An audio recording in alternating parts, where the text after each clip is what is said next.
Hello and welcome to Mental Health Mondays. We are so excited that you are here with us today. Welcome, welcome, welcome. As always, we like to know where you are viewing and watching from. Before we actually went live, I saw that somebody is watching from Jamaica. So, welcome from Jamaica. And we want to know where everyone is watching from. So, please put it in the chat. Okay, Antioch, Tennessee. Again, not that far, I think, from where I am right now. Welcome. And welcome, Dr. White. We both welcome everyone. All right. And I think Dr. White is muted. So unmute yourself. Yeah, please put in the chat where you're watching from. All right. Dallas, Texas. Welcome. All right. You're here. Okay. You're live. Bayside, California. Matthew, welcome. Love that. So happy to have everyone on this evening. You know, we took a week off. Toronto, Canada. Welcome. Palm Beach, Florida. All right. So we are so happy to have you here with us this evening. Carson, California. That's right down the road from me. Yeah, yes, Madison, Alabama. Welcome. That's definitely not far from me. Pennsylvania, another one. Welcome, Gigi from Texas. We are so happy to have you here with us. Before I forget, what I would like for you to do, if you are blessed by the Mental Health Mondays, if you enjoy the program, you watch some, please share it on your social media. So to let everyone know that this is happening right now, that we're live and we're talking about depression. So if you can you like it and share it? So if you're watching on YouTube or FaceTime, I'm sorry, not FaceTime, but Facebook. If you're watching through any one of those, you can like the program and then share it, and that will help us get the word out. So Dr. White, it's good to see you. We were gone for a week, so we haven't been on live for 2 weeks. But the last program we did on depression was really amazing. There were so many questions and there were so many comments that we're doing another one today, and we'll see how today goes and we see how long this is going to go. But we're going to continue to talk about depression. Absolutely. Tante, I'm super excited today to basically prime the questions by discussing Dr. Neil Nedley's 10 hits. So Dr. Neil Nedley has a depression recovery program, and he's gone through the trouble of really looking at his cohort of patients and, from a statistical standpoint, identifying some of the hits, as he calls them, that increase the likelihood that a person will experience depression. And so we're going to review those 10 hits, because the exciting thing is, imagine if there's a hit that you can actually do something about. Right. That would be a fantastic opportunity to then intervene, because the healthcare I'm excited about is the one in which we activate ourselves to move towards health. You don't have to experience your health passively. You can be an active participant in promoting health in your well-being experience. And so we love the notion of equipping you with information that you, in partnership with your healthcare team, can implement to embrace the healing that you've been designed for. Right. We're going to go over those 10 hits this evening, but what I like about what Dr. Nedley's program has shown is that it takes 4 of the 10 hits to cause depression, but let's just say you have 3 out of the 10 hits, and it could be that it just shows that our mind is so resilient, and that you might have 3 of those hits, but if you have 4 or over, then that takes you into full depression. So I found that quite interesting. That his, we're fearfully made. Yes. Made. And some of those, and 3 of those hits could be some big hits, but if they're, but the brain is able to be able, it's resilient, like I said. And so if over 4, it takes us into depression. So even with 3, and those could be 3 major ones, doesn't mean that you'll necessarily be depressed. So we want to jump into what these hits are. But before we jump in, I like to ask if you'd say a word of prayer. Absolutely. Our Father and our God, we thank you so much for this opportunity for us to discuss these issues. We pray that the information would be empowering to those that hear it. And, thank you for creating this space in which we're able to do this. So please clarify our thoughts, and be with everyone in the struggles that they're having. In your holy name we pray. Amen. Amen. I want to let everyone know that we are taking your questions. So please put them in the chat as we are discussing some of these hits. So we definitely are taking your questions and want to hear from you. Dr. White, your microphone is sounding a little poppy. We did work on that before we went on live, but it seems to be back. And I don't know if it's going to be a distraction or anything like that. I don't want it to be to anybody, but I don't know if you could go in and come back before we start to go over these hits. Not a problem. Okay, let's see if that helps, if that works. Again, you can put your questions in the chat. We're talking about depression. We want to get to some of your questions. I don't know, some of you may be familiar with Dr. Nedley's depression recovery program. He has done it around the world, but it has been very, very, it's very, very good. And it has helped many, many people. And so we want to talk about those 10 hits that he talks about today. And again, you can put your questions in the chat. I see some questions coming in as we're waiting for Dr. White. What about manic depression? And I'm not sure if you're, because when we're talking about manic depression or manic stage, we're talking about bipolar. So there needs to be a manic phase and a depressive episode stage. And that manic, so I'm not sure if you're talking about bipolar, you might want to clarify a little bit more, but in that manic phase, there's like at least needs to last for 7 days. And there's a lack of need of sleep during those 7 days. And so, and then it also needs to, after that manic 7-day cycle, there also has to be a major depressive episode after that as well. So if that's exactly what you're talking about, manic depression, if you're talking about that, goes with bipolar. And so that's not exactly what we're talking about this evening, but bipolar does have a major depressive episode component along with it. And so yeah, let's see.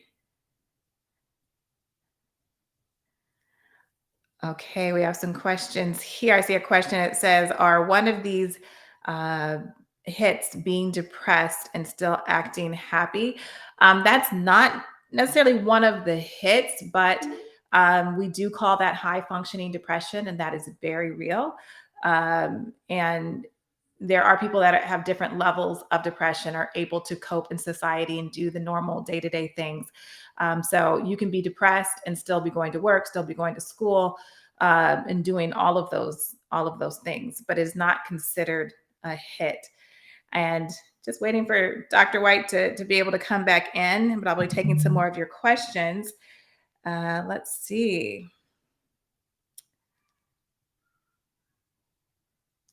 All right. Wondering if it is possible of organizing a mental health resource list to help people on a personal level. Yes, that's definitely something we want to do. There's some really good resources out there. There's amazing books that we are planning to offer. I think the last time we were on, we said we were going to make up a list. So that's definitely something that we plan to do. And so, all right. I think we have Dr. White coming back on here. Let's see here. All right, there we are. We are back. Okay, and I don't think I hear the popping, but I'll let you talk to see it. 2, 3 testing. Are we good? Yes, that actually does sound much better. That's great. Awesome. I just took a few questions while you were gone, and they were all on depression. But someone did remind me because we did talk about, and this is something that I'm going to make a note that we don't forget. We were going to make a resource list or books that we can offer for people to read on these different topics. And so we will definitely bring that next week to Mental Health Monday. So thanks for reminding me that we already said that we were going to do that, but we're definitely going to do that. Yeah. So yeah, so let's jump into the 10 hits. We'll see if we get through all of them. I don't know. We'll see what happens. Okay. I know. Okay, for the first one that is listed is a genetic hit, and so maybe you want to explain that a little bit more. What a genetic hit looks like. Yeah, no problem. So, so the current theory about the depression is the deficiency of a prominent neurotransmitter called serotonin. And Mhm. so the idea is if serotonin is deficient in certain parts of the brain, then you'll have depression. And I say that theory because, of course, there's ongoing work that is showing that depression is something very comprehensive and that might be much more beyond just a neurotransmitter deficiency that will explain deficiency. There was a time where when you heard about heart disease, it was thought to be just one specific thing, and then the research has now shown that it's like a syndrome, and there are many different forms of heart disease, so to speak. And I think it's going to be something similar to that Mhm. with depression, where we're going to find that actually depression is this, conglomerate of different syndromes, and so we can eventually be able to tease it out. But the bottom line is, let's go with that theory of serotonin deficiency. So serotonin is a neurotransmitter that's produced in the neurons, and so it actually will, it'll go into the vesicles in the end of the neuron, and the neurons will release the vesicles which will release the serotonin, and it interacts with receptors on the other neuron. So Mhm. let's get a visual of what I'm talking about. So let's say this is neuron number one, which we used to call the presynaptic neuron, and this is neuron number two, and this is the postsynaptic neuron. It's almost better if they're shaking hands. Mhm. Presynaptic neuron, postsynaptic neuron. But what you would see is there's this space, and it's called the synaptic cleft. And so this neuron is like releasing the neurotransmitters, and though that the serotonin is going to go and interact with receptors on this other neuron, presynaptic neuron, postsynaptic neuron, and they have different terminologies for it Mhm. now. But the bottom line being, um, serotonin interacting with those receptors is what's going to cause the signal of its presence to then be transmitted and affect certain things. Mhm. Well, all along that continuum, if you have, let's say, like genetic problems that are perhaps not producing enough serotonin, or there's not um, a, a, enough serotonin being produced, or if for some reason maybe the receptor can't actually, receive that serotonin, the signal isn't being sent. What you see is along that chain, there are many genetic contributions that could cause the serotonin to not be as effective. Mhm. What you see practically and clinically is in some families, you'll see that there is a strong occurrence of depression, and so it's one of the reasons why we'll even ask clinically, "Hey, do you have a family history of depression?" Mhm. And then sometimes, and that can be an important thing to become aware of, because the other issue is sometimes you can see a familial predisposition to responding to a certain medication. And so that's another reason why it's important to ask that question. But the idea just being there's definitely a genetic contribution to the discussion of depression. So, with that said and explained very well, would somebody be led to think that because there is a genetic disposition to being depressed, that they're doomed to have to be depressed because there's a genetic disposition to that? Well, there's a field called epigenetics that is talking about the fact that the environment can play a role in whether genes will be expressed. Right. And so that's one thing that would enter into the discussion to say, hey, is there a guarantee that because there's a genetic predisposition, it's actually going to be expressed? The Mm-hmm. other thing is, as we talk about the 10 hits, you're going to find out that, hey, there are some environmental issues that can sort of counter that predisposition. Um, Mm-hmm. and as we mentioned before, genetics is just one hit. And Right. so typically the body will need like several hits in Right. order for the person actually succumb to depression. Mm-hmm. And that's going back to your point about resilience. And Yeah. this is according to the work of Dr. Nedley. Right. And Now, according to his work, there needs to be 4 hits. what's Um, that? Yeah, I said, according to his studies, there has to be 4 hits. And right. they really, as I was reading and listening to some of his work, they work to like deal with, I mean, they're not necessarily trying to deal with all 10 hits. They're trying to get you down to that level where you still might have some of these hits, but you don't have over 4, and that you're functioning in a pretty much non-depressive state, but you still may be dealing with 3 of those hits. Right. Yeah, so it's pretty amazing how they go through that. There's some, Right. go ahead. So to my knowledge, there are no tests that are going to check for serotonin levels at this point, to my understanding. And I don't believe there are tests for melatonin deficiencies either.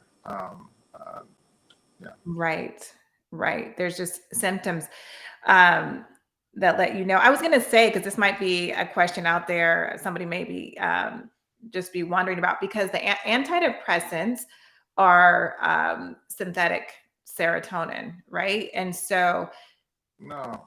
No. well, So go ahead. yeah, antidepressants. I mean, I guess the more popular ones that you hear of are the selective serotonin reuptake Okay. inhibitors.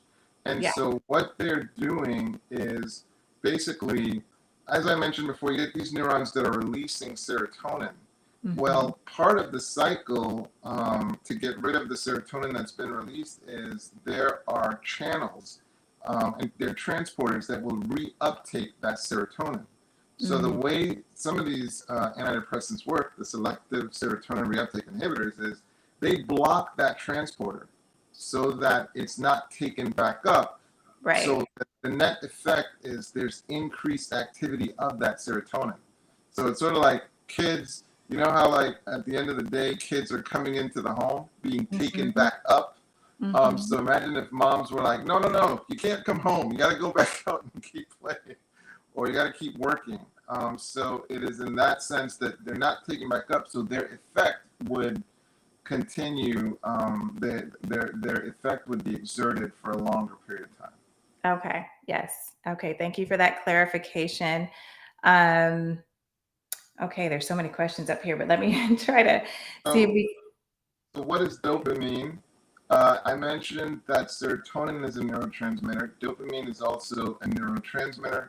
Whereas serotonin has been connected to serotonin deficiency has been connected to depression, dopamine can play a role in depression as well. But dopamine helps you focus. Dopamine can play a very important role in focusing, and dopamine is also plays a preeminent role in addiction. Substances that are addictive tend to increase dopamine at the level of a structure called the nucleus accumbens, a very important structure in the reward center of the brain. So dopamine is a different neurotransmitter than serotonin. Mhm. Somebody's asking the question: is being in a depressive state a lack of positive coping mechanism? Is being in a depressive state a lack of positive coping? So you'll want to know that the precise language is to get a diagnosis of depression, you have to experience a depressive episode. Mhm. And a depressive episode requires, I believe it's 6 out of 4 to 6 out of 9 criteria that are very specific, which we talked about in the earlier programs. And so that's what's classed as a depressive episode. And you need a depressive episode to qualify for major depression. So that's where the language can be a little confusing when you say depressive state. So important to clarify that. But now let's try to unpack what we can. Is being in a depressive state a lack of positive coping and mechanism? So we were designed to be able to experience, for example, sadness. And because you're experiencing sadness, that doesn't mean there's something wrong with you per se. And so in the psychiatric disorders, a lot of times what we're really talking about, what we listen to the word disorder. So we're talking about impairment of functioning. So that being in a depressive state does not necessarily mean you automatically have impaired ability to function.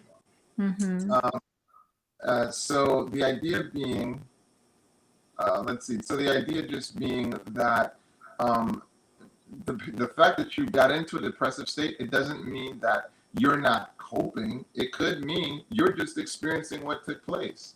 So, for example, there are we've heard some bad news in the past few days. We heard that the interest rate went up considerably, that put me in a depressed state. I'm joking. I'm joking. But I certainly wasn't happy about it, that's for sure. Right. And I don't think I don't think it was poor coping, but after I, was saddened by that, I also thought, okay, how do I increase my delivery of value? How do I respond to this?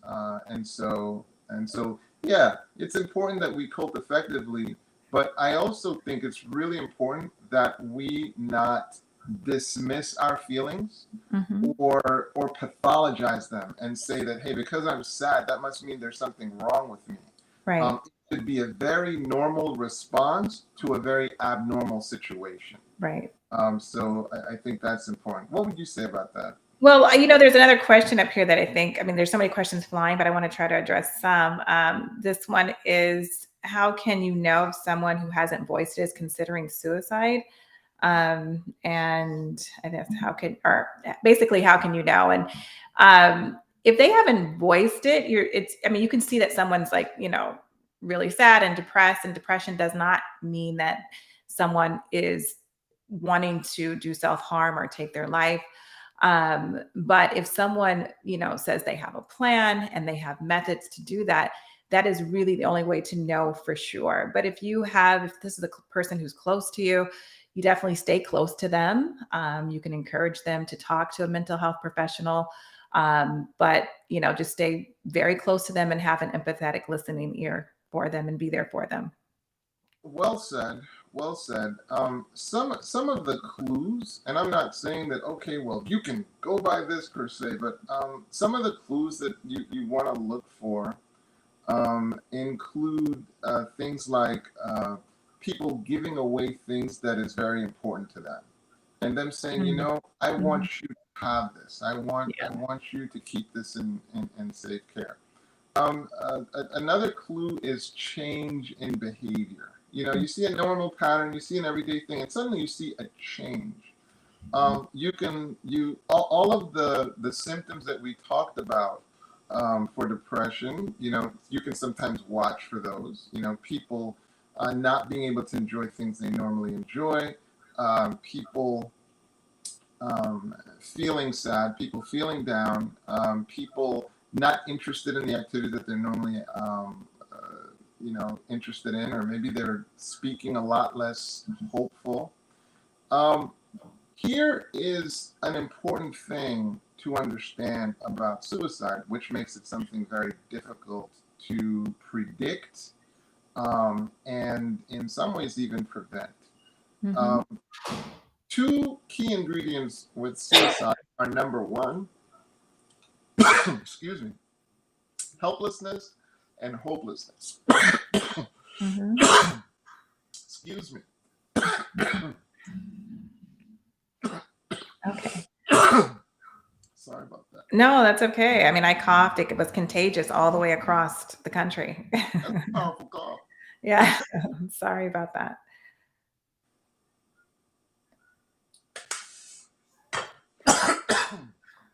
Okay. Yes. We want you to be. Yes. Okay. you're feeling Well, it better. must be a powerful point. It must be. We want to hear the point too. So yeah, there are two things that contribute to active suicidality. The first is hopelessness. Mm-hmm. Okay. And this is why purpose is such a big deal. But when a person feels like they've lost all hope, it can be a very dangerous place to be.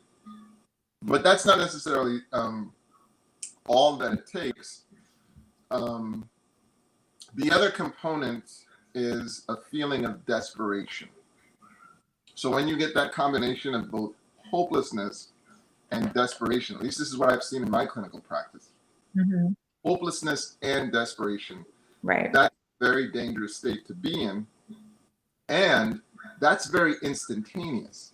That can be incredibly instantaneous, which is why we have to be so careful about where we're placing our hope. Are we placing our hope in something that can be removed in an instant, leaving us feeling hopeless?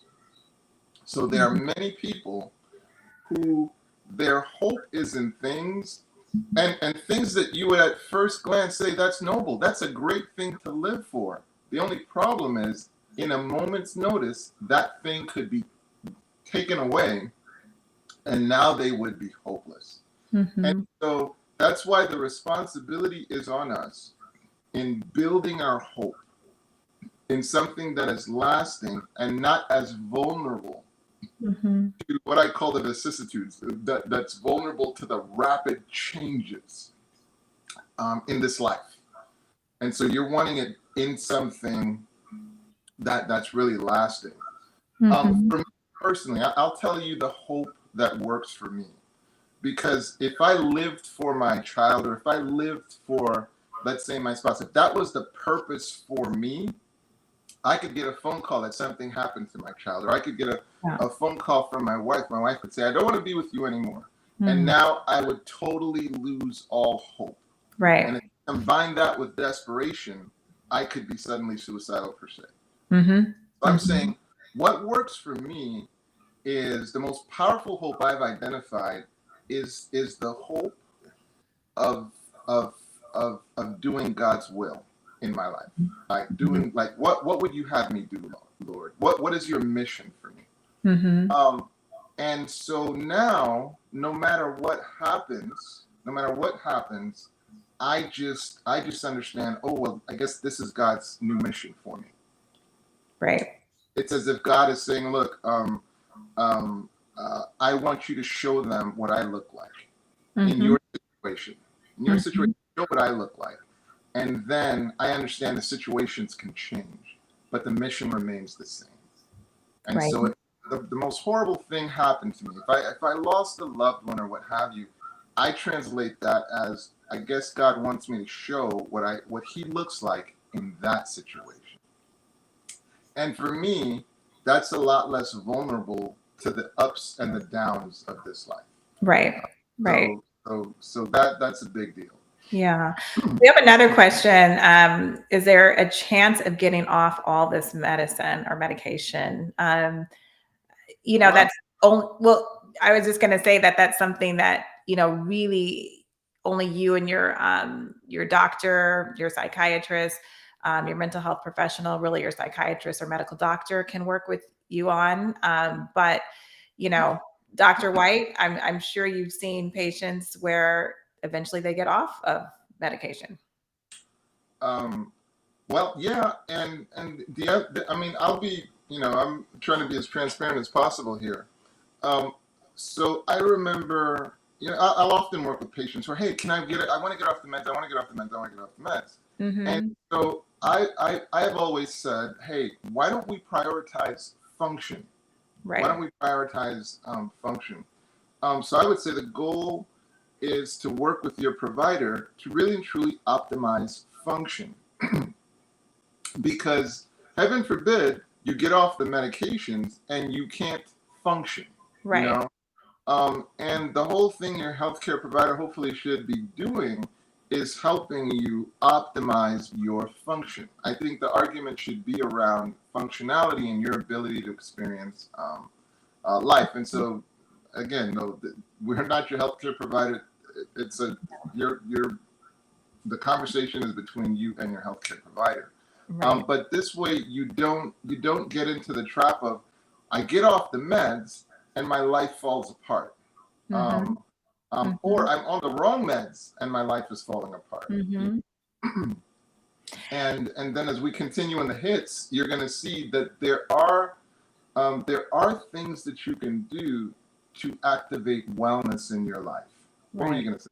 Well, something you said just triggered something that I wanted to just really encourage people who are working with a mental health professional, a psychiatrist, and they have you on medication, but you're not feeling better, or you think things are, you're just not doing better. To always, the most important thing that I like to remind my clients is to communicate to the psychiatrist, hey, this is making me feel this way. Like, always be in this open communication and dialogue, because they have a huge toolbox that they can, tinker with your medication to make it work for you. Like, you're not supposed to be on medication and feel worse. And so I just really encourage my clients to be open and communicate with their psychiatrist or medical doctor. What I've found with the psychiatrists that are truly talented, Mm-hmm. they are responsive Yeah. and they have a wide array of tools to deal with the issues that come up. Those to me are the psychiatrists that are talented, very Mm-hmm. responsive to Yeah. their patients, Right. uh, stated problem, and not only are they hearing it, but they're addressing it meaningfully to where they can move towards a solution. So Mm-hmm. that's absolutely important. There's a question that says, "Is it possible depression can suppress past events?" I Dep- mean, I don't. Go ahead. The way it's worded makes me want oh, to answer it a certain way, but go ahead. well, that's a good question. Believe it or not, um, depression can actually mimic uh, dementia, if you will. Mhm. Um, so, so, so the person can actually seem like, you can misdiagnose a person as demented, when in fact they're depressed. And when you treat the depression, you start to see that their memory improve, and partly it's you've improved their motivation as well. So as you know, so depression can reduce the motivation to think, Mhm. and it can affect concentration and therefore memory as well. That's how I would answer that. But I'm a little comfortable saying that it can suppress past memories. I suppose it can make it a challenge to process, because one of the things that depression can do is just can drain the emotional energy to where you don't really feel like doing Mhm. I think it's a anything. great question. Can you be depressed and not know it? Can you be depressed and Mhm. not know it? Well, there's denial. Denial can show up in a lot of psychiatric disorders. Mhm. So I think the simple answer to that can be yes. Um, but like, one of the ways that we talk about psychiatric disorders is in terms of function. So if you're functioning fine, you're doing well at work, your family's saying you're doing wonderfully, and Mhm. you're happy go lucky and all of this other kind of stuff, I wouldn't be worried about depression. If you have objective outside measures saying that you're feeling fine, you're doing fine, and you have an internal, internal awareness saying I'm doing fine, I don't see what the problem is. But the problem is if you're failing at work, you're failing in your relationships, and again, you're meeting all of those syndromes. You have a depressed mood, you're having trouble with sleep. Maybe you're experiencing weight gain, weight loss. You're having problems concentrating. You're having increased thoughts of death and dying. You're hitting off all of those markers. Yeah, you could be depressed without knowing it. Mhm. You probably know there's a problem. You just don't know what the Mhm. problem is. And Right. so when you get that official diagnosis, so that's that's my answer to that question. I get the toxic LD50 dosing medications. You see the question that's on the screen right now. Should a patient always get the toxic LD50 dosing for medications? That sure does sound. I don't like the word toxic in that. Okay. I Okay. don't like the word toxic. I'd have to review the definition of LD50. Yeah. I wasn't So sure what that was either. I'll just have to not. But something about toxic and getting the toxic level, I have a problem with that. But I have to review the definition of toxic LD50. Mhm. Um, Goodness, there's lots of questions, and I think we only did one hit. So maybe we'll go back to another hit. Uh, Um, Go so ahead. Did you yeah, the want to? second is developmental Yeah. experiences. So there are Development. developmental experiences that can increase the risk of depression. Again, this is according to Dr. Nedley's 10 hits. So when we're talking about developmental issues, we're talking about sometimes it might be abuse, whether physical, verbal, sexual, Mhm. that a person may have experienced in life.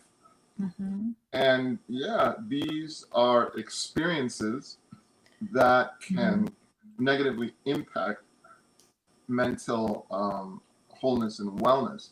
Mhm. And you can see there, this is the reason why we as parents are fierce in our protection of the experience of our children. You know, um, doing everything possible to keep them safe, Mhm. because we understand that some of these negative experiences in childhood can profoundly impact Mhm. subsequent conditions. But again, it's just one hit. Right. Uh, And these would be considered childhood traumas, right? could be considered childhood trauma. Mhm. Mhm. But it's not just traumas in childhood. There Right. are traumas, emotional, physical, and otherwise, that can occur, all throughout life. Yes. And they Yes. can predispose you to mental health, Mhm. conditions and disorders.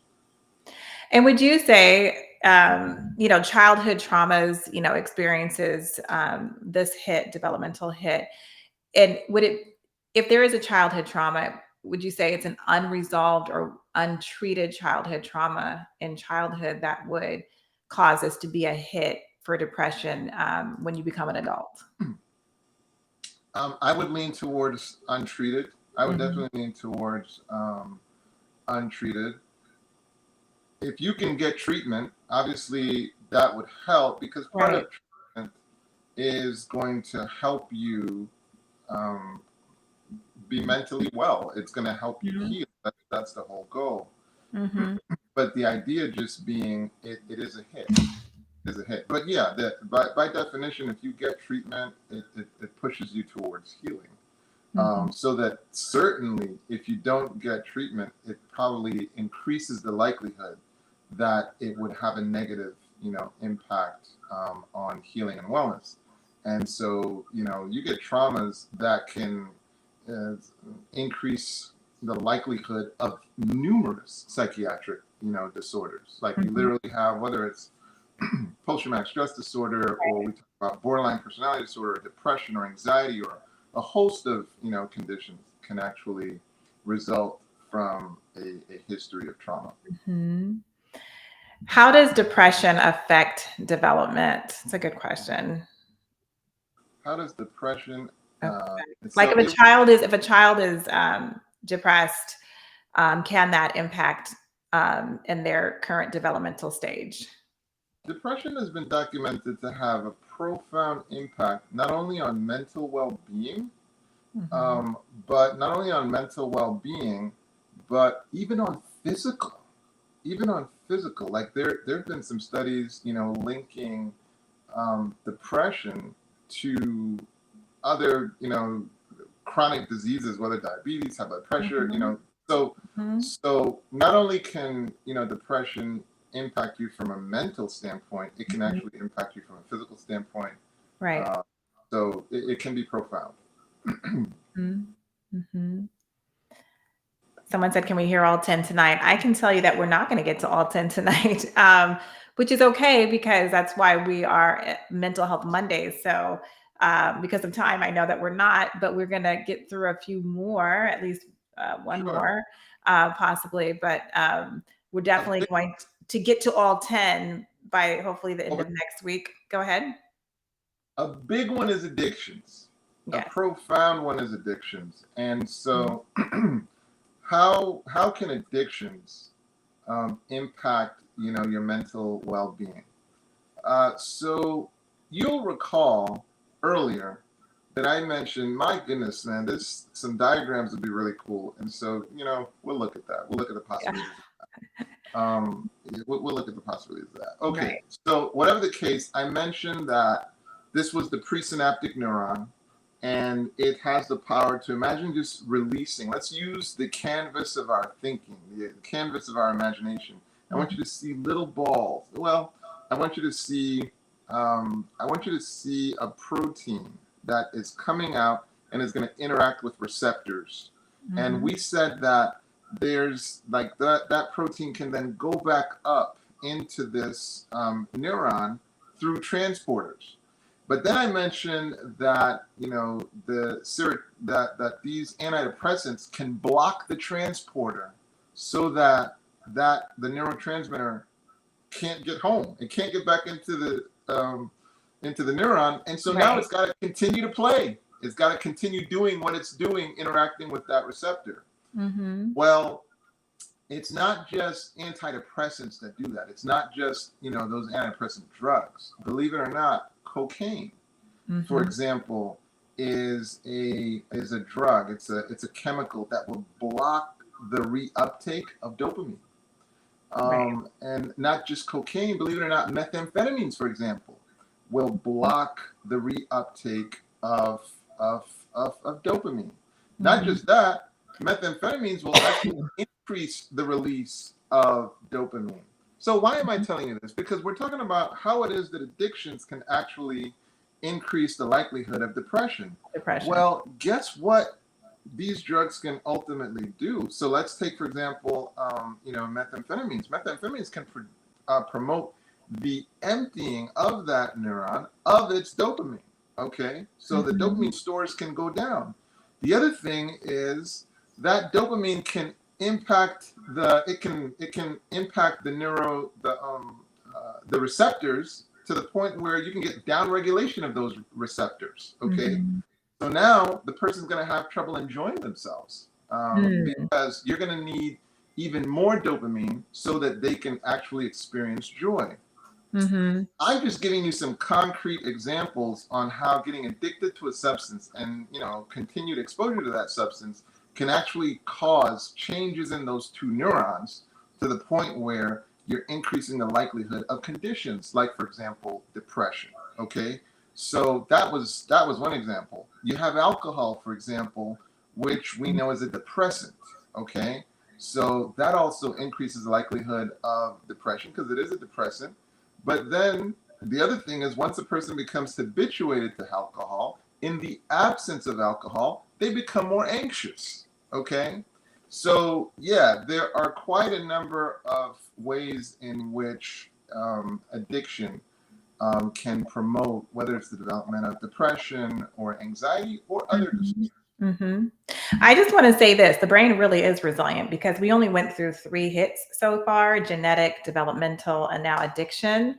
And even with those 3, the brain is so resilient that you could have experienced all 3 of those and still not be clinically depressed, according to Dr. Nedley's 10 hit But study. let's qualify. Let me just qualify that. Okay. For example, one hit could be addiction, and that could be enough. you Yes. know? So Yeah. I mean, as much as that said, I think he's just articulating what he's observed. Hmm. But nonetheless, you could see how just an addiction is enough to really, Hmm. to really impact things.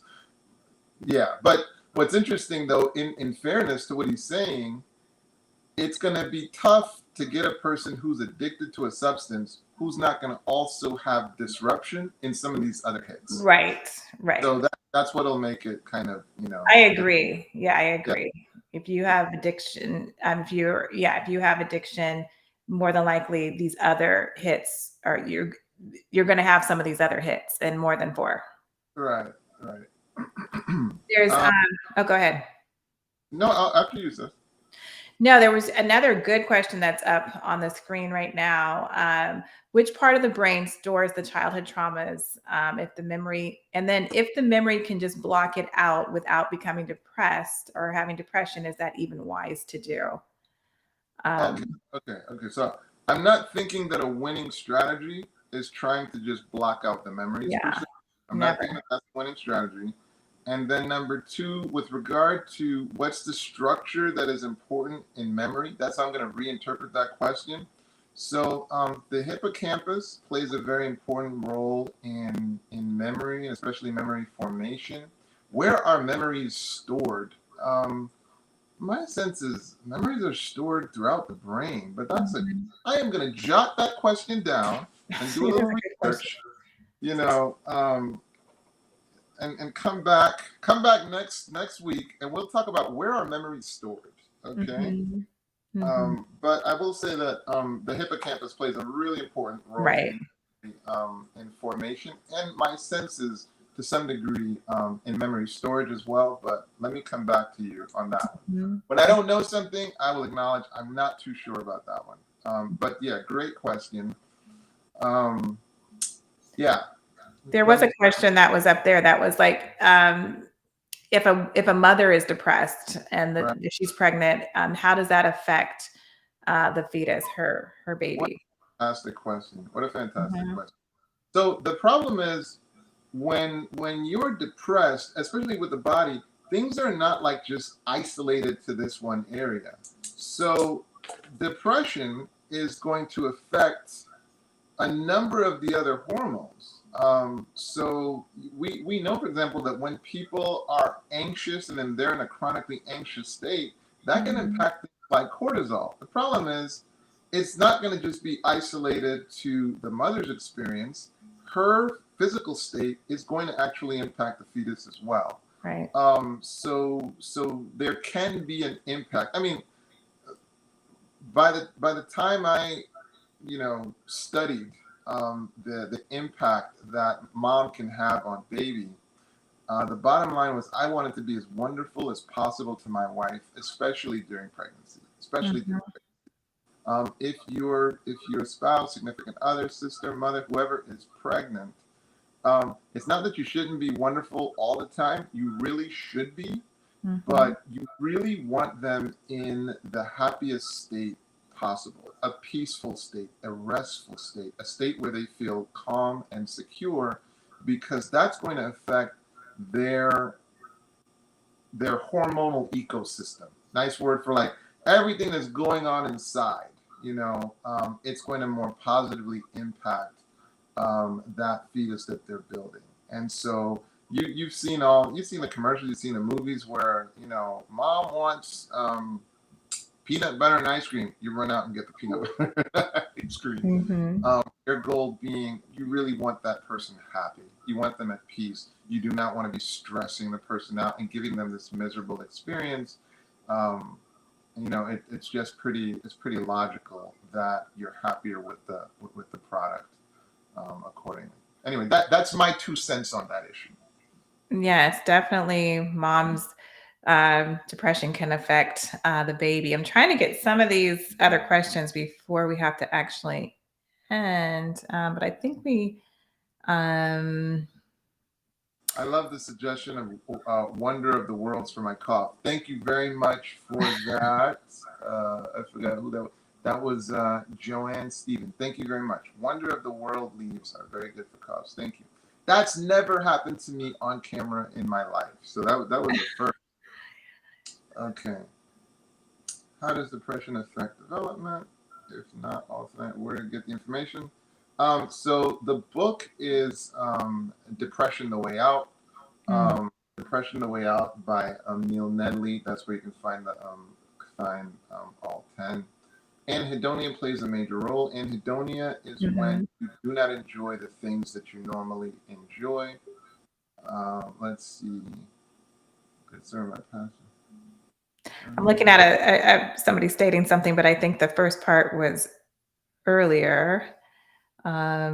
This is Joanne Stephen.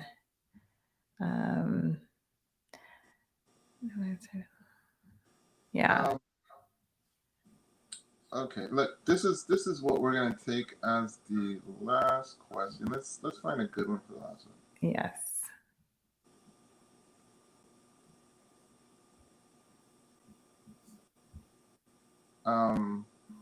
Someone said, Pastor Myers said, this is Gregory Hall. Pastor Myers said we could use the articles in the sanctuary to deal with anger, weight loss, and depression. How could I help someone that doesn't know these articles get the help that they need? So I think I think that question is really important because I really admire Pastor Myers's commitment to infuse his sermons with practical, actionable things. I remember one of his sermons in particular where he cited so many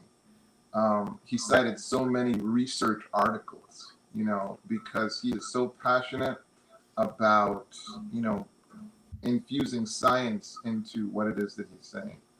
And so on Saturdays, don't miss the opportunity to come and hear how he makes sure to keep his word relevant. So please don't miss that.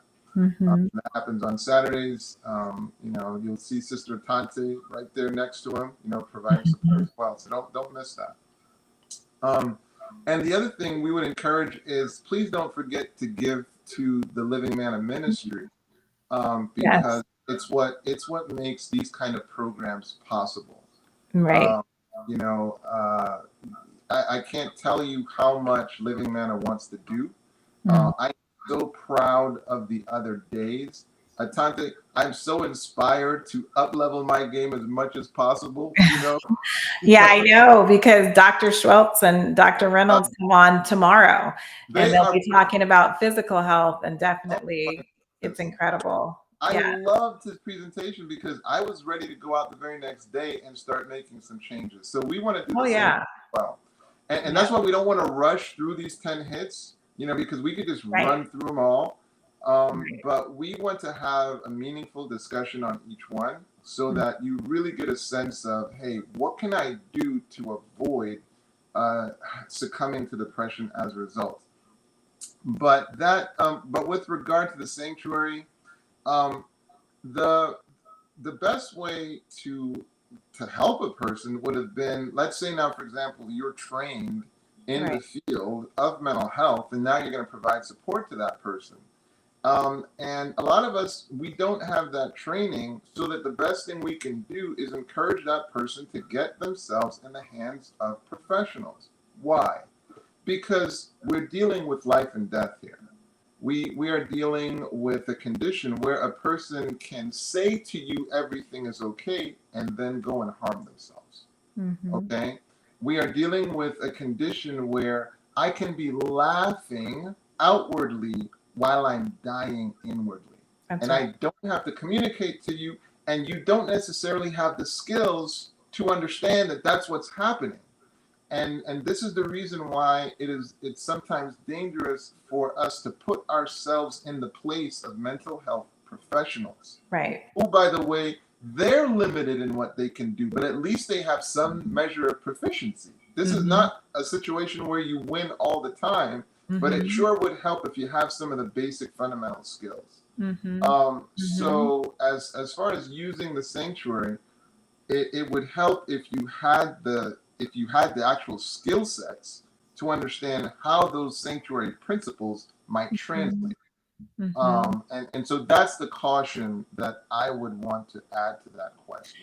Yeah, and I would, just to add on to that, always encourage people to talk to a mental health professional if they're, dealing with depression or anxiety or any mental health issue. And then something like that study of the sanctuary is very powerful, and there's some very life-giving steps within those 6 articles of furniture that can be life-changing in so many different ways. And so that could be supplemental to what you're doing. But definitely If you feel like you're depressed or someone you know is depressed, always the best thing is to connect them to a mental health professional. And then, of course, the sanctuary biblical things are always just a great thing to go along with that as well. Thank you so much for that, Janelle. We are going to have to jump off at this point. But again, you can see it just goes so fast. It So does. Our hour goes by fast. We only got through 3 of the hits. There's 7 more, and we're going to pick that up next week. So we'll be right here, same time on the same social media platform that you're watching right now. We have to say good night and goodbye, but make sure you tune in next week and share this link just to rewatch for yourself and share with a friend or a loved one. I just want to end with prayer and just thanking you all for watching. Heavenly Father, Lord, we thank you so much for this opportunity to just provide mental health information and resources every Monday. Lord, I pray for every viewer that is watching live now, every viewer that will watch after the broadcast has ended.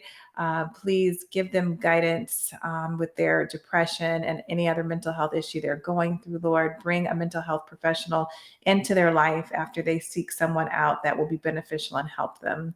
We ask all these things in Jesus' name. Amen. All right. Good night.